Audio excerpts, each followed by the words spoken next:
Chers survivants du quotidien, bienvenue dans Chuck Actu, le seul journal qui observe la France avec un regard désabusé, une voix enrouée et un café froid.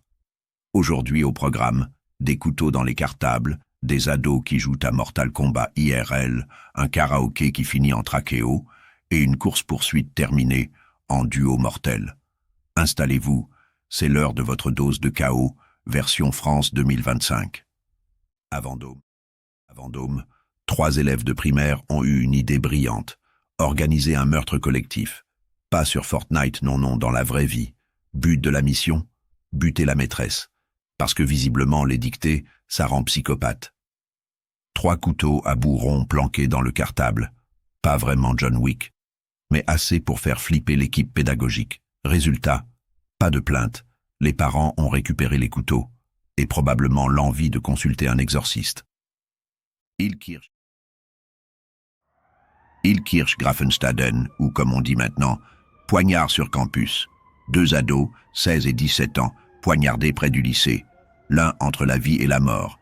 Les suspects, ils ont pris la fuite, en voiture. La preuve que le pouvoir d'achat va mieux chez les délinquants que chez les profs. L'enquête est en cours, les fuyards sont introuvables. Et dans les couloirs du lycée, on révise maintenant les techniques de défense. Option arts martiaux au bac, en 2026. Nantes, fête de la musique, ambiance guinguette, chaleur humaine, et tentative d'égorgement façon Game of Thrones. Un homme blessé à la gorge avec un tesson de bouteille. Parce que c'est bien connu, l'ivresse transforme certaines personnes en ouvre-bouteilles humains. La scène se passe devant une 50aine de personnes qui n'ont pas bougé, sauf pour filmer. On ne sait pas encore pourquoi l'agresseur s'en est pris à la victime. Peut-être un karaoké de trop. Peut-être une embrouille sur le refrain de Jean-Jacques Goldman. Verdict, suspect interpellé, vêtements pleins de sang, bref, le caméléon de la soirée. Moselle, un policier belge poursuit un fuyard à travers la frontière. Scène digne d'un spin-off raté de Need for Speed. Sauf qu'ici, pas de checkpoint ni de deuxième vie. Résultat, les 2 véhicules se percutent violemment sur la D14. Le fuyard et le policier meurent sur le coup. L'État belge pleure son agent.